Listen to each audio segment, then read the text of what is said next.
¿Has sentido alguna vez cómo los versos suenan mejor con una taza de café en la mano? ¿O cómo una taza puede ser el inicio del despertar poético?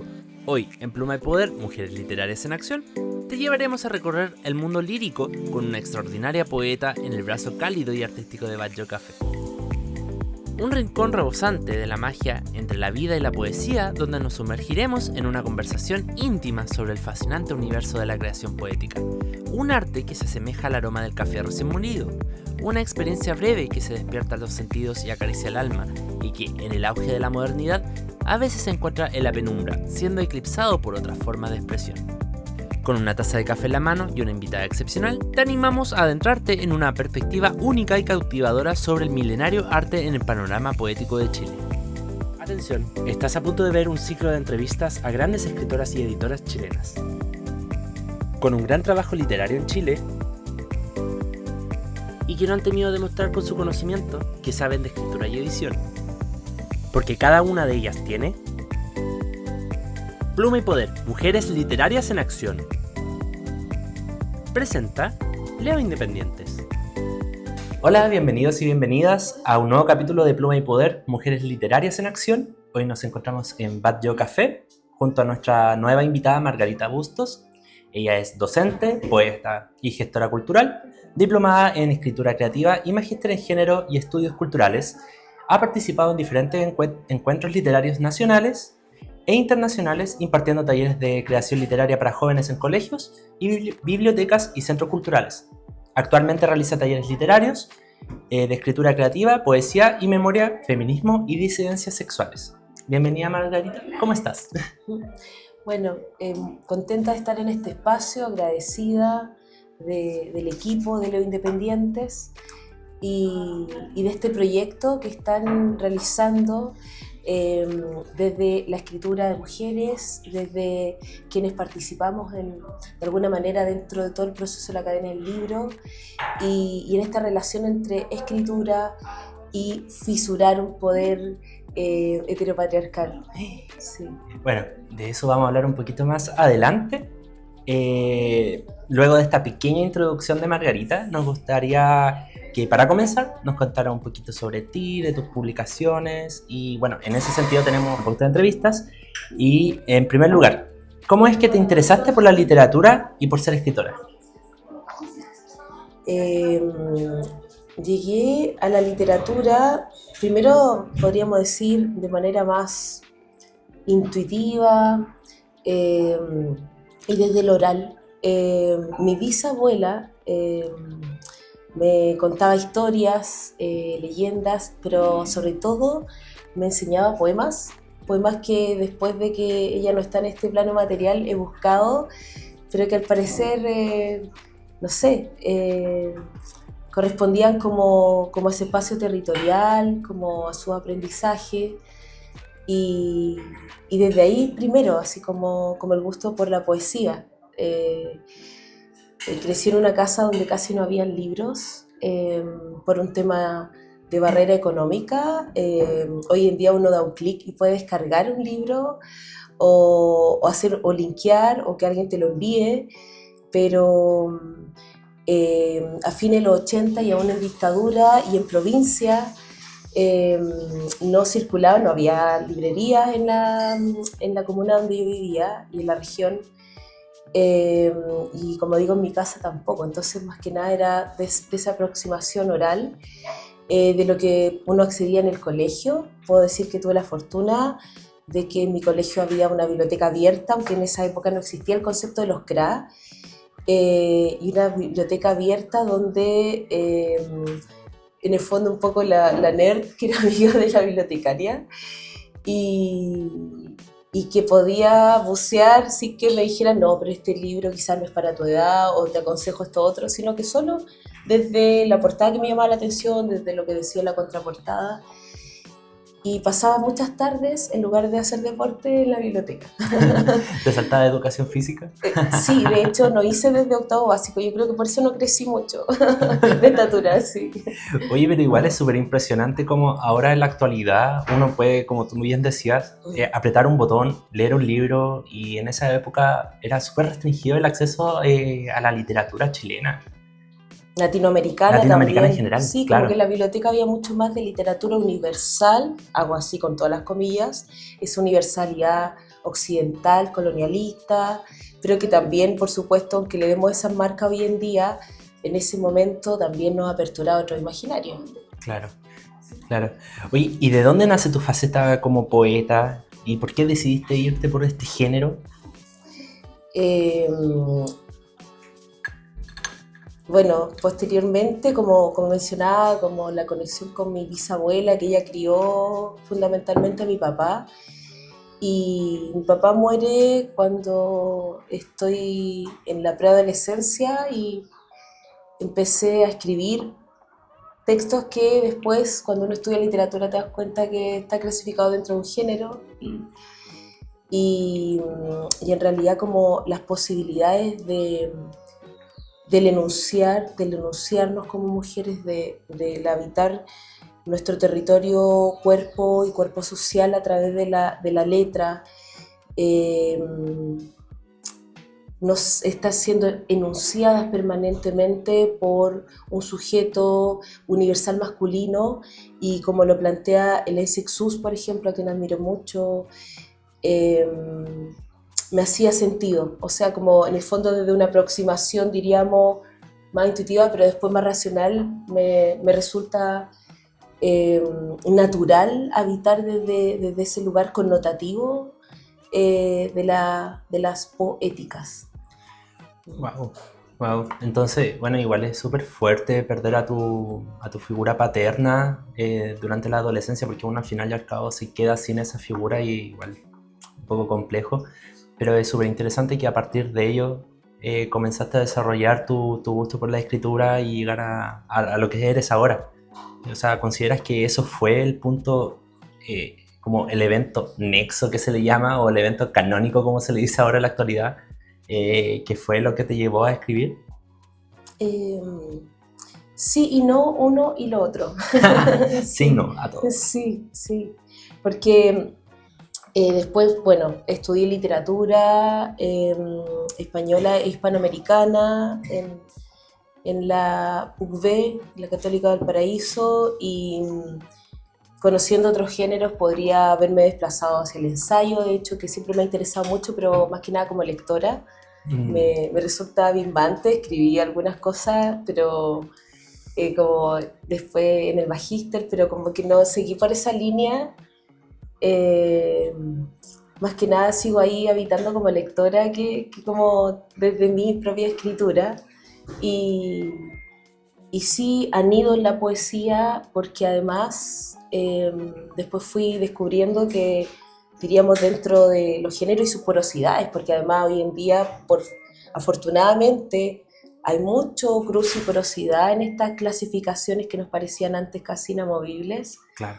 De hecho, un ejemplo muy valioso, les recomiendo siempre leer a Eugenia Prado Bassi, que Eugenia se desplaza, decimos, degeneradamente desde entre los géneros en un vaivén sin estas clasificaciones.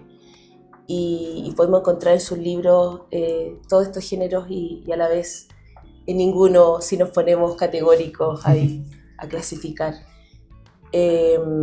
Entonces, bueno, me quedé en la poesía como desde la escritura, porque desde la lectura me interesa mucho siempre estar leyendo, sobre todo también además de poéticas, cuentos, microficción y ensayo. Pero me quedé aquí porque ese es como el lugar menos comercial, siempre te están diciendo, hoy pero vas a publicar un libro de poesía, así como ¿quién lo va a comprar? Los tirajes son pequeños, más si publicas en editoriales independientes, más si publicas en proyectos feministas. Entonces creo que es repotente seguir en ese espacio también, habitando ese lugar, diríamos desde los bordes, desde, no sé si contracultura, pero desde la resistencia y no desde el centro. Claro. Igual me gustaría volver un poquito al tema del ensayo. que no es tu área, pero te gusta leerlo, te apasiona igual en ese sentido.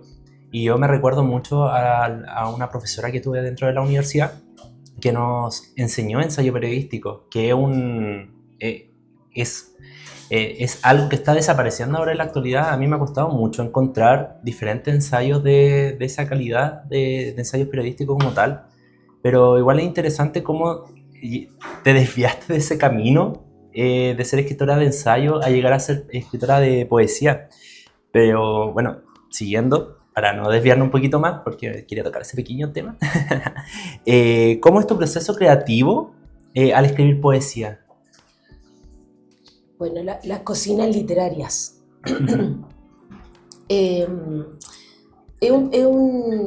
Estos procesos también me he dado cuenta, bueno, van cambiando, por supuesto,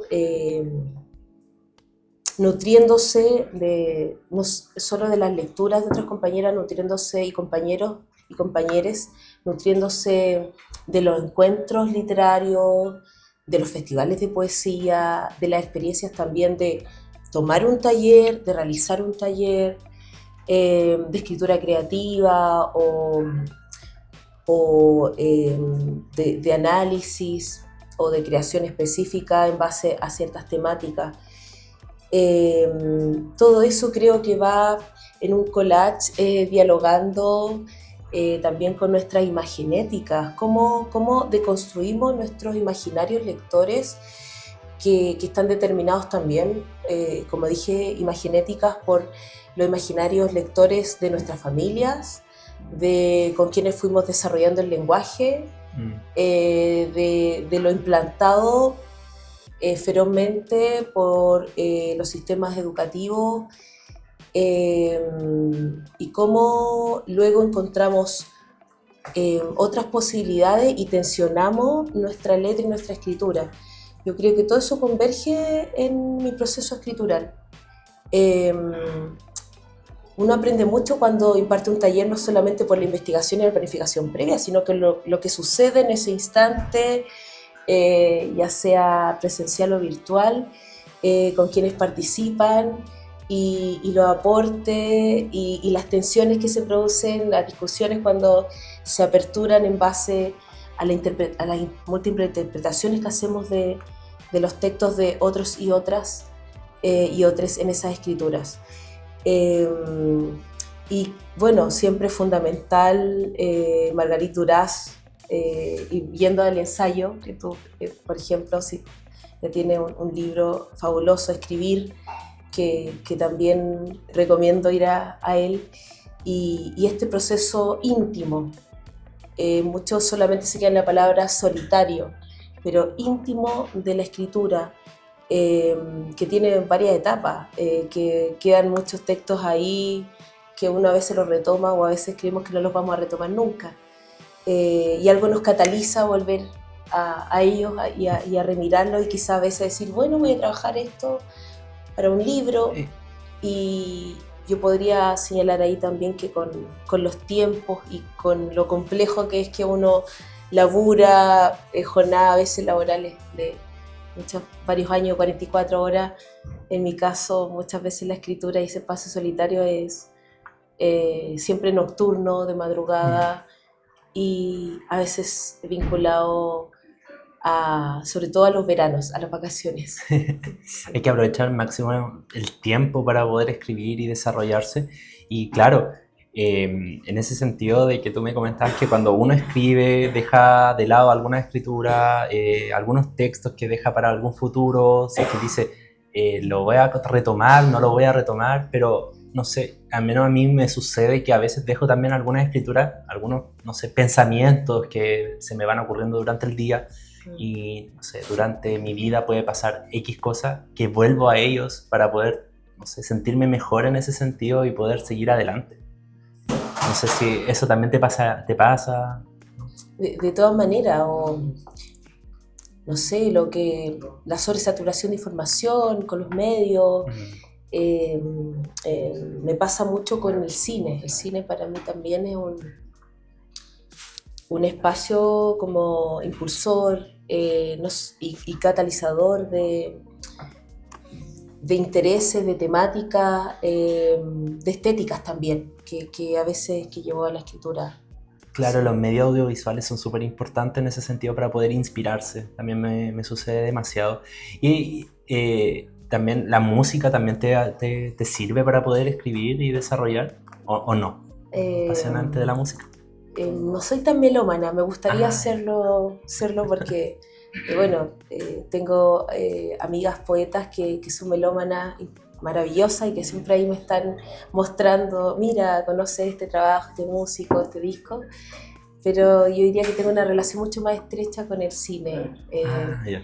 con el cine arte, con el cine independiente, también con el cine de ciertas épocas, como que sigo a directoras y a directores y siempre estoy yendo, bueno, a ellas en revisitando obra y a veces generando diálogo también con la escritura.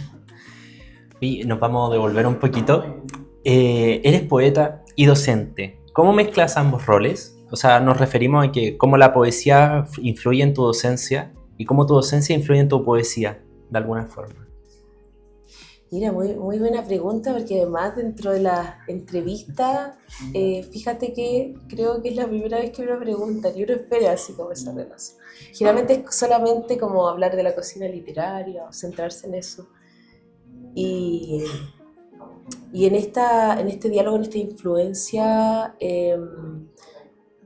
creo que la docencia es fundamental para mantenernos cercanos en un vínculo intergeneracional. En un vínculo intergeneracional que va no solamente hacia las nuevas generaciones, que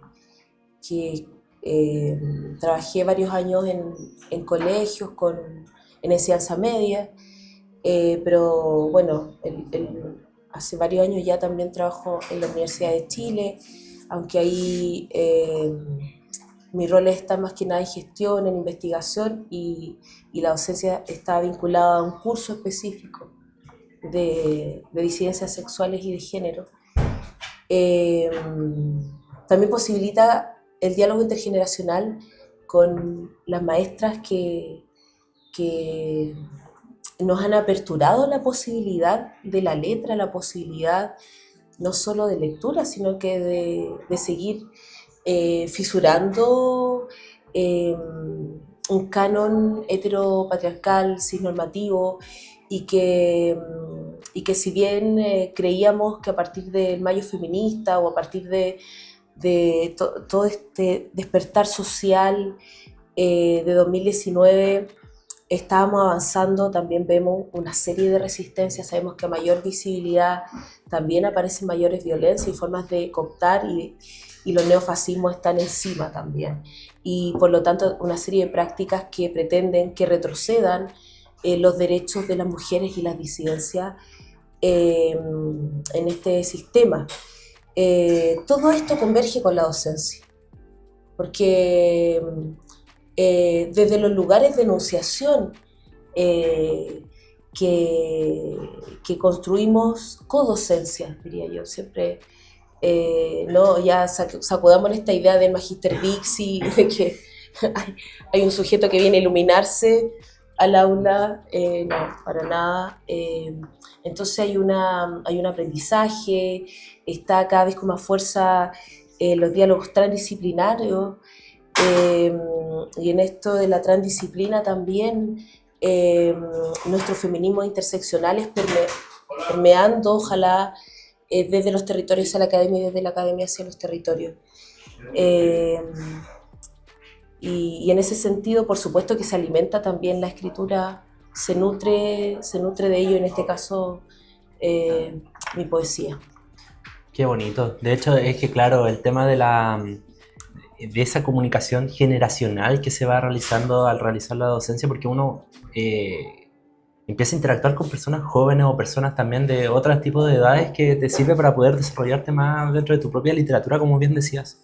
Oye, pero hemos notado que has trabajado súper fuerte dentro de la memoria histórica y puedes contarnos un poco por qué tomaste esta decisión, por qué decidiste plasmarlo en poesía. Se han escrito y se va a seguir escribiendo y es súper necesario texto histórico, antropológico, la pedagogía en dictadura.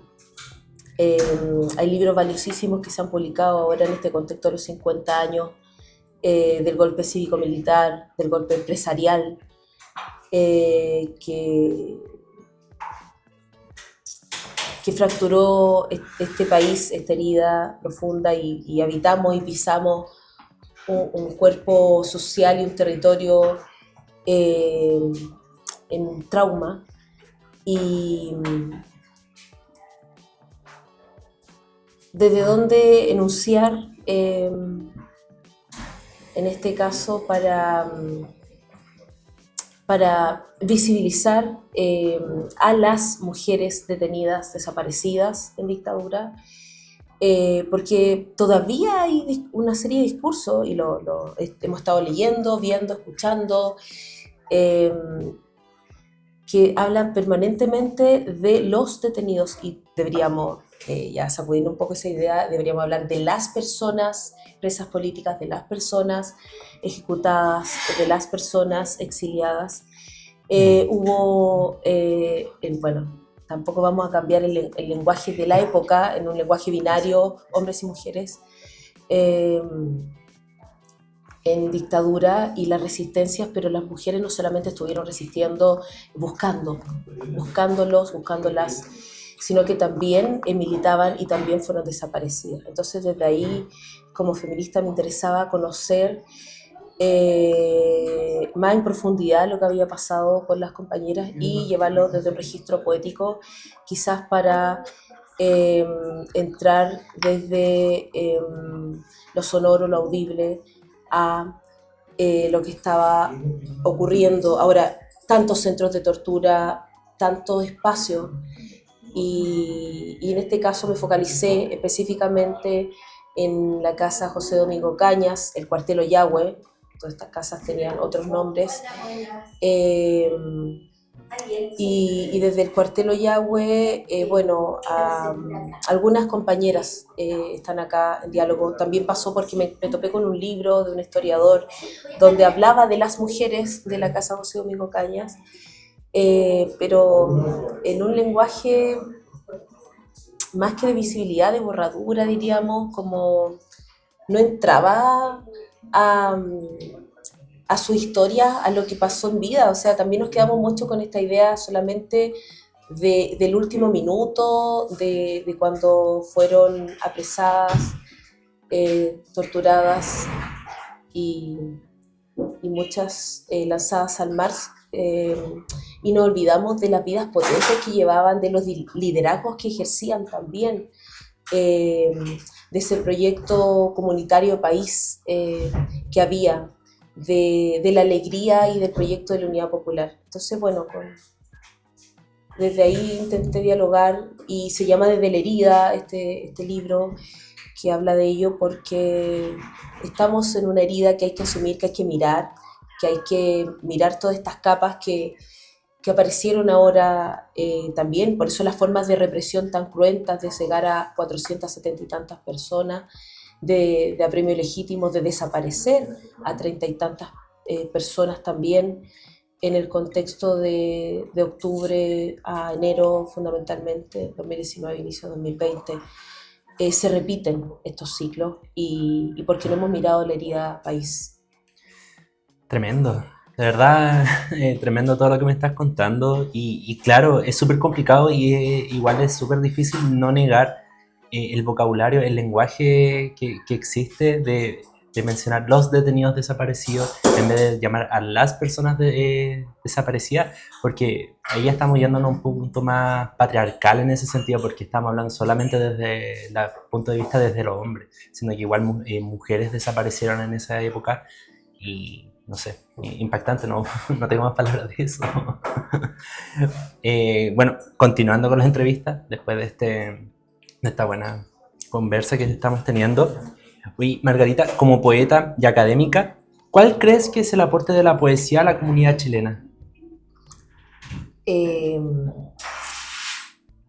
Este país, este Chile la hilacha, como eh, una colega y querida amiga, María José Sánchez, me decía un día, bueno, hablábamos de Chile y me nombraba Chile la hilacha, para aludir y cuestionarnos como qué es lo conocido de Chile fuera del país. Si uno revisa también yendo al cine, cuando nos encontramos muchos films de los 70, de los 80, de los 90, hablando de Latinoamérica, siempre nombraban o realizaban guiño, incluso, bueno, viajaban también a filmar a Argentina, a México, a Colombia, y acá Chile no. O de repente veíamos una enunciación y decíamos, oh, nombraron a Chile, Chile existe en el mapa. Y creo que estamos obviando en ese momento que hay una tremenda historia en este país a través de la poesía, quizás porque vivimos en una isla, ¿cierto? Estamos a punto de caernos al mar y nos agarramos territorialmente y geográficamente de esta cordillera perenne. Y no nos caemos al océano Pacífico, que no es tan pacífico si pensamos en su fuerza, con los maremotos, con los tsunamis. Y casi como una isla. Entonces, esta también muralla y mirando hacia el mar, que nos ha mantenido un poco medio ciegos o quizás con anteojeras para no mirarnos tanto en el ombligo y mirar a nuestros países hermanos y vincularnos más con nuestros países hermanos. Pero había una vinculación permanente a través de la poesía.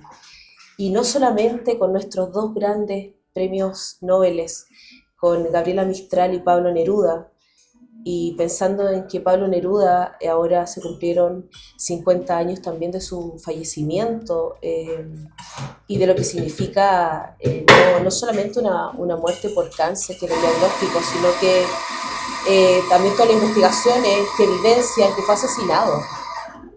Sabemos de su militancia. Entonces, también hay remirar lo que pasa en términos históricos y revisitar sus poéticas. Todo lo que significó el trabajo de Pablo de Roca, de Vicente Huidobro, de Estela Díaz Barín. Estela Díaz Barín no claudicó y por eso no entra en ese canon tan oficial, no transó con la dictadura, todas las persecuciones que vivió en su casa, y también en la invisibilización de su obra ha sido reflotada por las nuevas generaciones, por publicaciones también que casi circulan de manera muy punk como su fuerza poética. El trabajo de Gonzalo Millán, de Riquelín, de Maja Vial en Valdivia, también hay a quienes siguen Leo Independiente, buscar la obra de Maja Vial y sobre todo lo que escribió con Sexilio, con Johnny Hoy, con Territorio Cercado. Si pensamos en cómo abordan esta herida país desde el cuerpo territorio, desde el cuerpo social y desde nuestras propias corporalidades. Cuando nos dicen de dónde vienes, bueno, ¿dónde habitas? Aquí habito. Y aquí están las marcas también. Y lo han trabajado de manera muy potente desde sus poéticas. Creo que si revisamos la poesía es sociológica y filosóficamente el alma de un Chile que dialoga, pero que dialoga muy poco con la profundidad y con este país desmembrado, este país insular, y este país que aún no reconoce su morenidad y que falta mucho todavía también con ir conociendo las poéticas de los pueblos indígenas. Pero vamos a la poesía ahí. Y siguiendo hablando un poquito de la poesía, a ver, nos interesa saber tu opinión entre la poesía más tradicional y estructurada, por así decirlo, con las métricas, todos los componentes, y el verso más libre, hay veces que en las que se escuchan opiniones divididas, como si uno fuera más profesional o superior a la otra. Me gustaría saber un poquito tu opinión sobre ello. También partiría diciendo que es uno y lo otro. Sí, sí, totalmente. Siempre estamos como en una lógica todavía, uno dice, pero ¿cómo? Tan cartesiano, así como siempre tan binario y como eh, vamos a valorar esto y vamos a desvalorizar esto o que situamos en la otredad o en esa alteridad. Eh, y me permite hilar con la pregunta anterior muy bien, Claro. porque cuando hablaba de que la poesía como frase puede sonar una frase súper cliché, es el alma de Chile, pensemos en doña Violeta Parra Sandoval, que estuvo de cumpleaños hace muy poquitos días. Violeta Parra es una poeta y cantora extraordinaria, o sea, podemos mirar todas sus composiciones desde también la poesía y no solamente de lo que investigó, de la etnografía que realizó en todo el territorio de Cordillera a Mar o de Mar a Cordillera y de norte a sur. Y lo hizo en décimas, lo hizo magistralmente trabajando una métrica, pero es como hablamos, hablamos en octosílabos. O sea, empecemos a mirar todas nuestras frases y hablamos en estas 8 sílabas, hablamos con esa métrica. Ahora, muchos escribimos desde el verso libre, en lo personal siempre lo he hecho desde ese lugar, y tenemos también una gran tradición que se fue alejando de el canon métrico, pero también tenemos una gran tradición del canto humano, canto al humano y a lo divino, y de decimeros y de sonetistas. Estoy pensando en Cecilia Astorga, estoy pensando en Hugo González Hernández y en varios otros como que escriben todavía siempre de la décima. La Charagüilla, por ejemplo, en Valparaíso, que tiene un trabajo muy potente en décimas feministas también. Y bueno, Wow. otros que escribimos desde el verso libre. Oye, siguiendo con un poquito de eso, ¿tienes algún escritor o escritora de poesía que te haya inspirado o influenciado en tu mano, por decirlo así?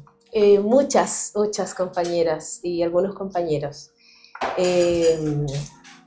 Bueno, siempre agradecer y lo que han aperturado y lo que hicieron, por ejemplo, en el Congreso 1987, en dictadura, el Congreso Feminista, ahí Carmen Berenguer, Malú Urriola, Rosa Betty Muñoz, Elvira Hernández, Eugenia Brito, Eugenia Prado Bassi, y bueno, otras escrituras también que admiro muchísimo y recomiendo por supuesto leer a Mirka Arriagada, Maribel Moracurriao, Camila Albertazo, a Maja Vial. Bueno, hay muchos nombres ahí importantes.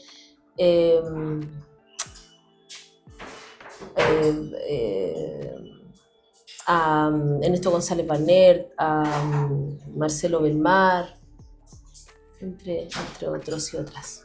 Claro, oye, son muchos nombres bastante importantes, de hecho algunos me sonaban, así que de verdad si están viendo esta entrevista, y creo que sí porque, bueno, ya vamos bien avanzados, les recomiendo leerlos, de verdad son súper buenos.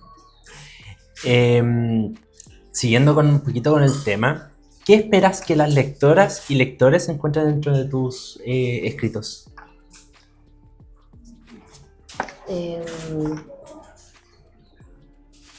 Quizás otras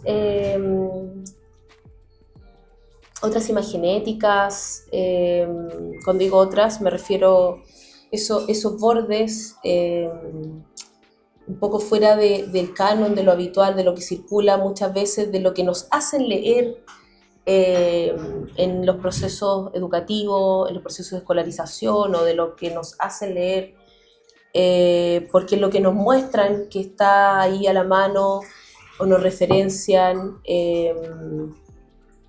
desde los espacios de educación superior o que nos recomiendan en un programa de Spotify o en lo que nos va mostrando la Matrix cuando hacemos scroll. Eso como la posibilidad de encontrar otros espacios de habitar, otros nombres, otras corporalidades. Ojalá que si uno se encuentra con algo que te catalice o te lleve a pensarte desde otro lugar o a preguntarte algo que no te habías preguntado antes. Wow. Wow. No, de verdad estoy maravillado con la entrevista, me está gustando mucho. Espero que ustedes también. Ojalá. Oye, desde La Herida has trabajado con diferentes editoriales, o sea, con editoriales. ¿Cómo es la relación entre el poeta y editor, o editora por así decirlo? Porque en libros de narrativa, por ejemplo, usualmente se ve la verosimilitud, la coherencia y ese tipo de cosas. ¿Cuáles son los aspectos que se trabajan de la poesía con los y las editoras? Ojalá se trabajara más. Sí, pienso que aún hay poquísimas editoriales independientes, sobre todo quiero relevar ese trabajo, que realizan un trabajo como editor o editora con poesía. Generalmente uno espera que se genere el trabajo en etapas, como nos toca ver que ocurre en narrativa. A mí me ha tocado estar como editando libros para editoriales independientes, en un trabajo inicial que se busca muchas veces de corrección de estilo, pero pocas veces esperan que tú hagas un trabajo realmente de edición, que es distinto, y que te reúnas con el autor, autora o autores y que vayas proponiéndole desde el lugar de recepción, también considerando los contextos de recepción de lectores y lectoras, que también profundices en la propuesta de los mensajes, los lugares de enunciación, de connotación que se está proponiendo en ese texto literario. Ese trabajo, por lo menos desde mi experiencia personal, percibo que en poesía se hace muy poco. Como que tú te quedas en una revisión de, no sé, de corregir cacofonía, de trabajar el ritmo, pero un poco la globalidad también del libro que se va a publicar.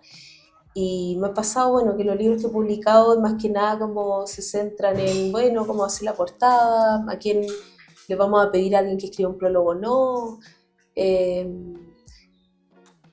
Y se hace un trabajo, yo diría, un poco cómodo, pobre, de solo centrarse quizás en el diseño, en la calidad de papel, en dónde va a circular, en la difusión posterior quizás, más que trabajarlo desde la profundidad de la edición. Como digo, hay algunas editoriales independientes que lo hacen en poesía, pero muy pocas aún. Entonces hay un desafío ahí, sí. Hay que invitar a más editoriales independientes que se atrevan a editar poesía, sí. Claro. Oye, y en general, ¿cómo ves la recepción de la poesía en Chile? Hay una barrera que todavía está reproducida una y otra vez en los contextos educativos, donde faltan más escuelas de poesía. Hay algunos proyectos que se han sostenido ya hace más de 10 años. El trabajo que realiza permanentemente, por ejemplo, Alejandra del Río, una gran poeta, pero también es una gran educadora poética. Y resulta que nos deseducan para que no, o nos educan para que no nos guste la poesía o no la disfrutemos o no nos aproximemos a ella. En las escuelas donde todavía se enseña mucho desde la métrica o desde el traducir, o sea, esa necesidad de no solamente lo que sentimos o escuchamos, quedarnos en lo audible con la lectura de poesía o la escucha de poesía, sino que esa necesidad de pero interpretarlo inmediatamente. Muchas veces solo deberíamos quedarnos con el canto, con esa posibilidad del eco también que está ahí. Y por lo tanto se genera como esta idea de que leer poesía es complejo, difícil. Entonces ahí, bueno, hay un trabajo en paralelo también de intentar generar espacios de mediación y también de educación poética para los y las docentes, y no tenerle tanto temor, no que los profesores y profesoras que, que estudiamos literatura y que amamos la poesía la enseñemos. Ojalá que todos los profesores de lenguaje y comunicación la enseñen. Eso, creo. Claro, entonces tú nos estás diciendo básicamente que la clave para poder acercar a los lectores a la poesía viene desde la educación. Sí, desde los procesos educativos que nos aproximaron también a otras lecturas, o a veces no nos aproximan ni nos presentan otras lecturas. Por ejemplo, no sé, afortunadamente en los últimos años se ha ido incorporando más el cómic, por ejemplo, en los espacios educativos, y hay una riqueza extraordinaria ahí también, para llegar a otro imaginario y otros formatos. Claro, mira, donde dijiste eso del cómic, estaba viendo a una profesora que sigo de una universidad, ella es socióloga, y comentaba que le llegó un mensaje de una mamá de sus estudiantes que no le creía que ella le mandó a ver anime, leer cómic, leer manga, no le creía que lo mandó a leer, porque ella es socióloga desde el área de videojuegos, animación, a mí me encanta todo eso, así que estoy súper informado en aquello, y me daba mucha risa porque es interesante como la brecha generacional que existe, que estigmatiza ese tipo de contenido, dice, eso no enseña nada, pero no, al revés, te enseña y también te inspira a crear nuevas cosas, te inspira a seguir adelante. En la literatura, en todos sus formatos, vamos a encontrar una reproducción, una mímesis de esta realidad, pero esta realidad es súper diversa. Entonces está la posibilidad de ir a ciertos espacios, a ciertos sujetos, y forma relacionante, de diversidad cultural, de diversidad territorial, de diversidad sexual, de diversidad funcional, a través, por ejemplo, del manga, el cómic, de la poesía, del ensayo, de la microficción, etc., que a veces no tenemos en nuestros espacios más reducidos, donde habitamos cotidianamente.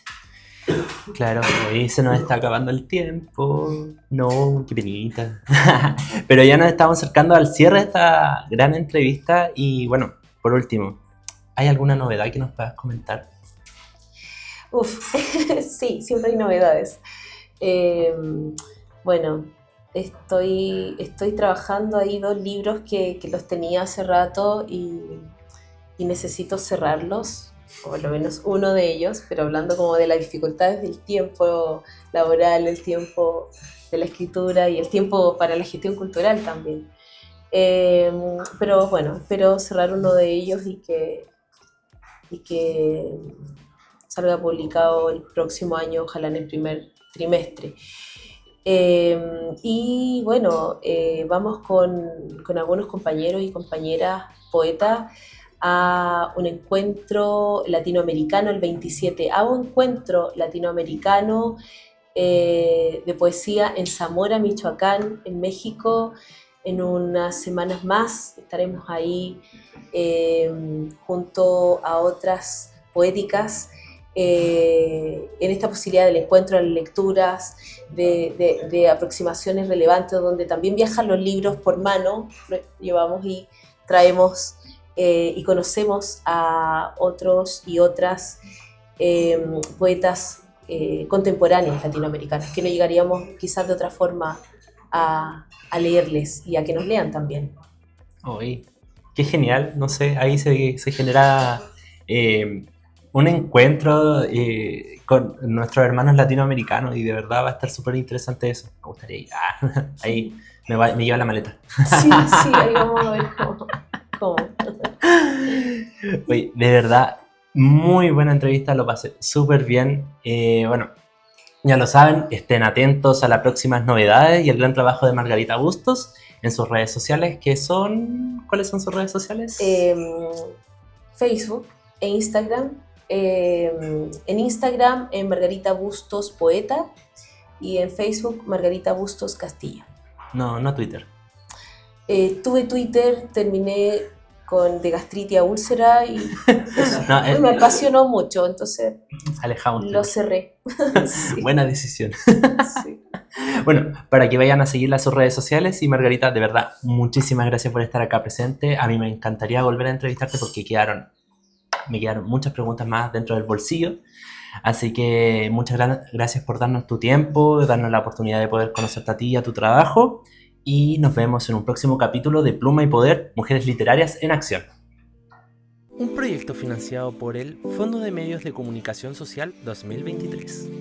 Junto a CORE, Consejo Regional, Gobierno Regional Metropolitano de Santiago. Y Ministerio y Secretaría General de Gobierno, Gobierno de Chile. Presenta Leo Independientes. Colabora Bat Yo Café. Pluma y Poder, Mujeres Literarias en Acción.